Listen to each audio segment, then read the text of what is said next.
Bueno, ahora tenemos una entrevista aquí en estudio porque el 14 de noviembre es el Día Mundial de la Lucha contra la Diabetes. Esta enfermedad crónica que no tiene cura, pero que sin lugar a duda uno la puede prevenir llevando buenos hábitos alimenticios en primer lugar, porque se estima que son 400 millones en el mundo personas que tienen diabetes. Vamos a conversar con Raúl Manrique, él es nutricionista metabólico, para dialogar sobre este importante tema. Muy buenos días, bienvenido a N Noticias. Buenos días, Katia. ¿Qué es la diabetes en primer lugar? La diabetes es una condición metabólica actualmente mal entendida que se caracteriza por la elevación de la glucosa. La glucosa es como el dólar en una economía. Está en todo sitio, alimenta el hígado, el páncreas, el riñón, la vista, las uñas, el cabello, todo se alimenta de glucosa.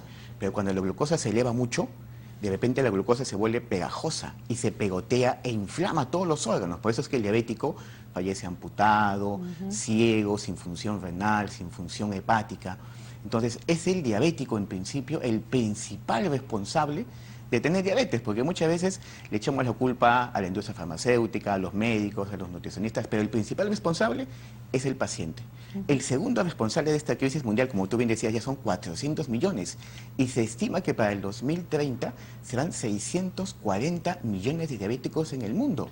Wow. En Perú solamente tenemos 3 millones entre prediabéticos y diabéticos. El segundo responsable de esta crisis, lamentablemente, es el tratamiento que se da. Yo el año pasado mandé una carta al Ministerio de Salud justamente indicando las grandes falencias del tratamiento que se está dando actualmente. Fíjate en algo muy interesante, y es que hace 40 años que el tratamiento nutricional para la diabetes no se actualiza. Tenemos pacientes que tienen elevado su glucosa en sangre. ¿Y sabes qué cantidad de glucosa le recomiendan en su alimentación?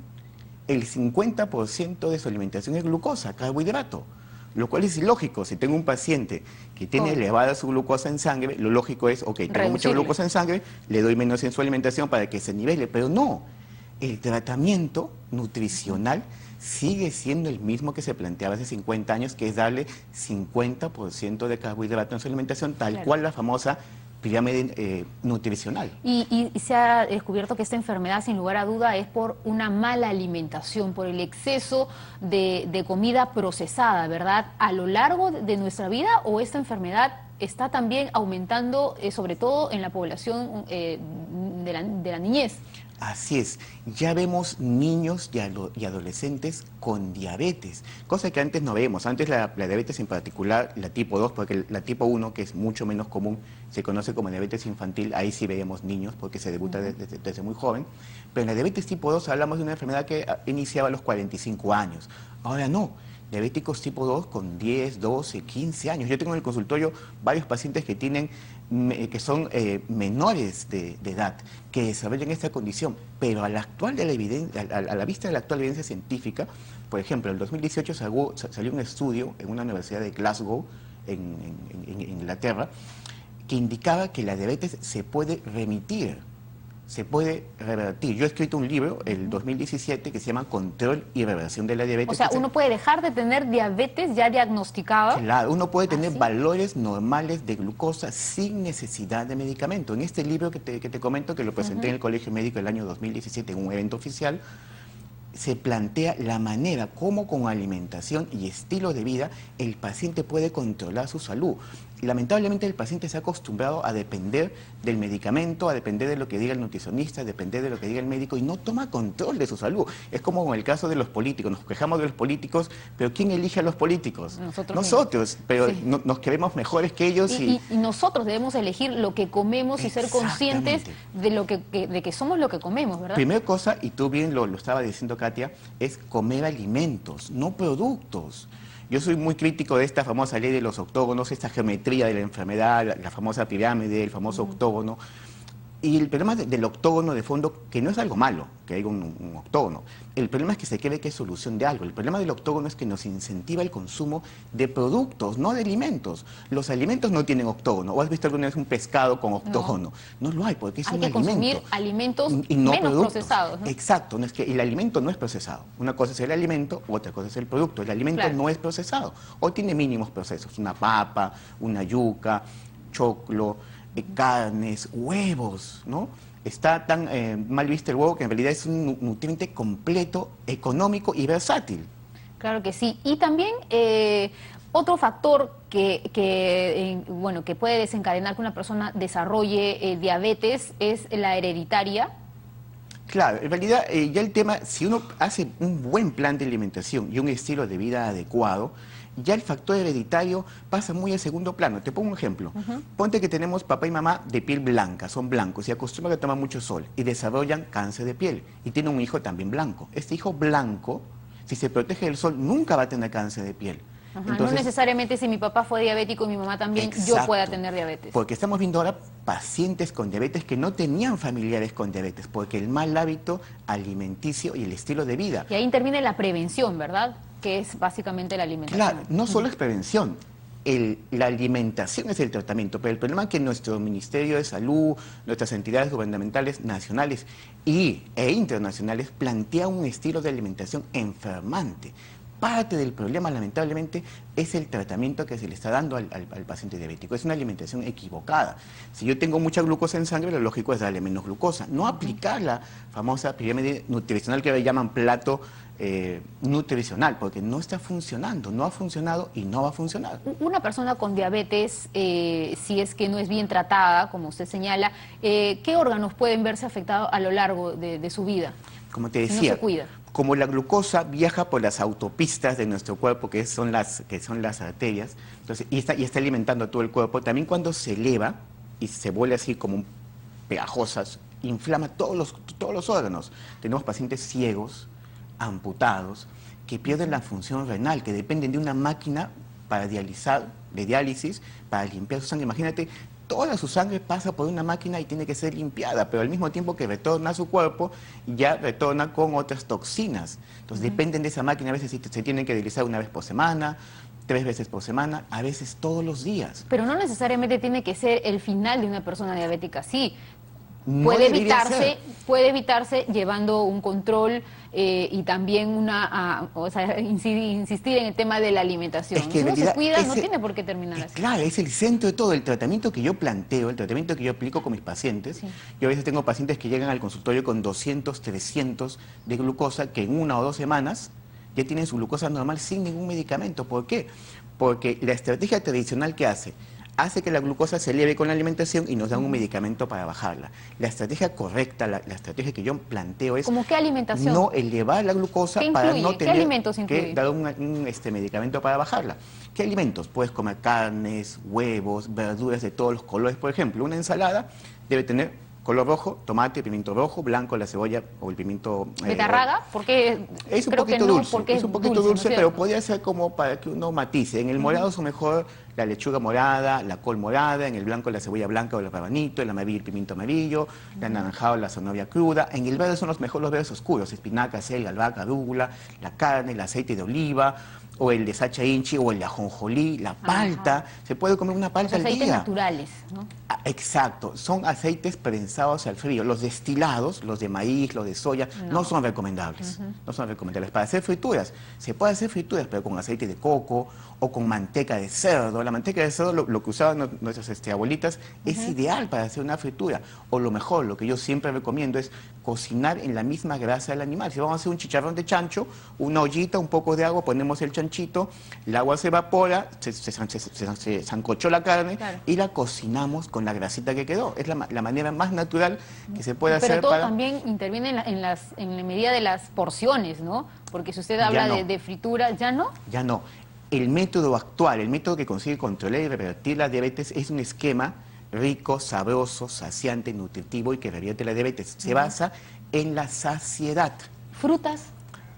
En la fase inicial no recomiendo frutas. ¿Por qué? Porque la fruta es dulce. ¿Por qué? Claro. Porque tiene azúcar. Entonces, en las fases iniciales no es bueno la fruta porque tiene glucosa y fructosa. Claro que sí. Al inicio es mejor limitarlo hasta que la glucosa esté normal. Pero ya llevado el tratamiento, ¿qué frutas sí son las apropiadas para personas con diabetes? En el libro que te comento, en fase 2, o sea, cuando ya la glucosa está normal, recomiendo, por ejemplo, las fresas, los berries. ¿Manzana? La manzana puede ser la manzana verde, claro, la manzana verde, pero por la calidad de antioxidantes mejor son los berries, las fresas, el aguaimanto. Son frutas que no tienen tanta azúcar y sí tienen mucha calidad de antioxidante. Papaya también puede ser. Piña, el problema con la piña es que tenemos una piña demasiado dulce. Entonces hay que buscar frutas que no sean tan dulces. Usted también habló de gran porcentaje en la población que tiene diabetes y no la sabe, porque uno generalmente va al médico cuando tiene síntomas, ¿no? Como el aumento de la sed, miccionar mucho. El problema es que esos síntomas y signos se presentan en una minoría de diabéticos. Se estima que la mitad de diabéticos y prediabéticos no sabe que lo tienen. Y muchas veces se les da el diagnóstico y se niegan. Y quieren seguir. Yo recuerdo un paciente me decía: Raúl, he leído tu libro, me encanta, voy a hacer el tratamiento que me das, pero por favor no me quites mi cervecita del fin de semana. A eso digo, o sea, el principal responsable de esta crisis de salud es el paciente, que tiene que asumir responsabilidad. No queremos pagar el precio. O sea, tenemos que asumir responsabilidad y tomar control de nuestra salud, no depender ni del médico, ni del nutricionista, ni de nadie, sino informarme, conocer y aplicar este tratamiento que te digo, que es un esquema a libre demanda, se llama ad libitum, come hasta saciarte, come rico, come sabroso. ¿Por qué? Porque ningún plan de alimentación que te deje con hambre o que sea feo puede ser saludable. Yo a veces a mis colegas que plantean los tratamientos tradicionales les digo: ¿tú que me veías así?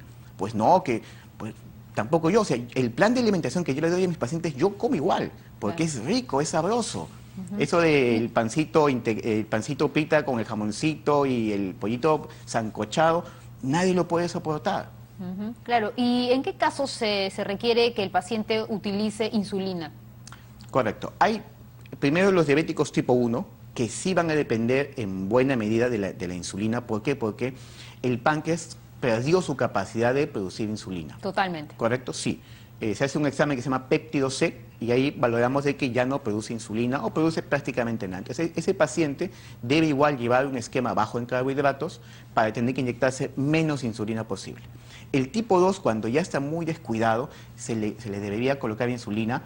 Lamentablemente existe la tendencia actual en parte del gremio médico de decir: bueno, como ya sabemos qué cosa hace la insulina, demos insulina desde el comienzo, lo cual es un grave error, porque diversos estudios han demostrado que la insulina genera más riesgos de hipoglicemia, o sea, bajones de glucosa. Un bajón de glucosa por debajo de 50, 40 puede causar la muerte, es peligrosísimo.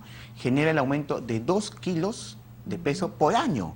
O sea, imagínate, alguien que tiene que consumir insulina 10 años va a subir 20 kilos.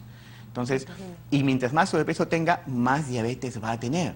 Entonces, el tratamiento tiene que evitar en lo posible usar medicamentos. Lamentablemente en nuestro país el tratamiento está de cabeza, porque primero van con el medicamento y luego van a una alimentación equivocada.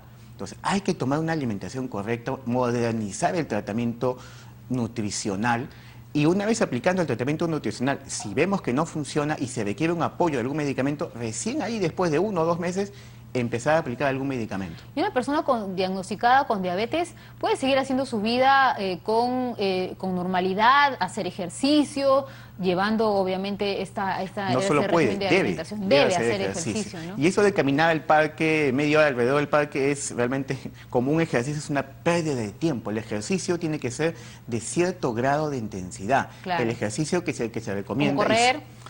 Podría ser correr, pero más recomendamos lo que se ha llamado, se ha dado en llamar ejercicio funcional o intermitente, ¿no? Pero siempre hay que ir de menos a más. ¿Por qué? Porque, por ejemplo, si yo fuese a caminar o fuese a correr, la idea es que yo camine 1 minuto a una velocidad normal y 30 segundos rápido.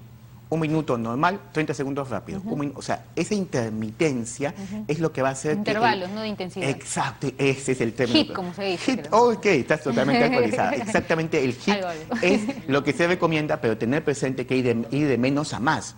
Porque si un paciente que nunca ha hecho ejercicio con 30 kilos de exceso le mandas a HIIT, vamos a tener problemas. Es mejor que camine en dos ritmos. Exacto, gradualmente. ¿Y qué le diría a los padres de familia, no? Porque de repente ellos se cuidan, pero al niñito, por evitar de repente pues que llore, le da la galletita, le da el chocolatito y así le va aumentando esos alimentos procesados todos los días. Entonces, hay un dato inquietante. Dicen que, no dicen, es oficial, lo ha dicho la OMS. Esas personas que tienen actualmente 35 años, es la primera generación más enferma que sus padres. Imagínate cómo está Increíble. viniendo la gente que tiene 25, cómo está viniendo la gente que tiene 15, por el exceso de consumo de productos. Yo les suplico a los padres, denle alimentos, no productos. Olvídense de ver octógonos, vean alimentos. Eso es mal. Evidentemente, vivimos en una sociedad occidental donde en productos no vamos a negarnos que consumamos productos, pero que sea lo mínimo posible. Pero no que sea como un hábito de comerlo por X motivo o como premio, ¿no? Como premio, y eso es lo peor, más bien debería ser un castigo, ¿no? Y si te portas mal, te doy esto para que te enfermes, ¿no? O sea, evidentemente no debería ser así, debería ser más bien una buena alimentación. O sea, el paladar se acostumbra a estos insumos altamente excitantes y se vuelven una adicción. Hay productos diseñados específicamente para tener una alta capacidad adictiva. Y eso es el tipo de cosas que tenemos que evitar en los niños porque los estamos matando lentamente. Los padres tienen que tomar conciencia de eso. No podemos seguir volviendo adictos a nuestros hijos y después están súper nerviosos, inquietos y les pretendemos dar un medicamento para tranquilizarlos. ¿Una prueba de azúcar una vez al año es suficiente? No. Yo siempre le digo a mis pacientes, me dicen, Raúl, yo estoy tranquilo porque yo me mido la glucosa una vez al año y no le digo, tú lo que vas a hacer es enterarte cuando ya tengas diabetes. O sea, el día que debutaste con diabetes, Entonces, tu glucosa... ¿cada cuánto Entonces, tienes que hacer glucosa, un examen que se llama hemoglobina glicosilada, que evalúa cómo ha ido tu glucosa en los últimos 3 meses, una insulina basal y, de ser posible, una vez al año hacer lo que se llama una curva de insulina y de glucosa. Lamentablemente, muchos médicos solamente mandan la curva de glucosa, que es la medición, te dan algo dulce, te miden tu glucosa en ayunas, 30 minutos después de esa bebida dulce, 1 hora, 90 minutos, 120 minutos. Entonces ven cómo se eleva tu glucosa, pero también tienen que ver cómo se eleva la insulina, porque muchas veces la insulina, que es lo que produce nuestro páncreas, lo que hablábamos al comienzo, enmascara las elevaciones de glucosa. Tu glucosa se eleva mucho, pero la insulina lo enmascara. Entonces, cuando hay esa curva muy elevada de insulina, ahí detectamos que hay una prediabetes. Bueno, muchísimas gracias, doctor, por toda esta información. Hay que seguir estas recomendaciones y velar porque que haya menos casos de diabetes en el mundo, en nuestro país, a llevar una vida saludable, hacer ejercicio, una buena alimentación. Consumir alimentos, no productos. Te quito 5 segundos. Sí. Y recordar que la diabetes se puede controlar y revertir sin medicamentos. Ok, muchísimas gracias. Entonces, este 14 de noviembre hay que concientizarnos sobre la importancia de una buena alimentación para nuestro futuro, para el de nuestros hijos. Y bueno, y si uno es diagnosticado con diabetes, pues entonces a seguir todas estas recomendaciones para, como dice el nutricionista metabólico, pues revertir esta enfermedad, ¿no? Y que no tenga consecuencias en diferentes órganos de nuestro organismo. Muchísimas gracias, señor Raúl Manrique, nutricionista metabólico, por estar esta mañana con nosotros con N Noticias. Vamos a hacer una pausa y regresamos con más.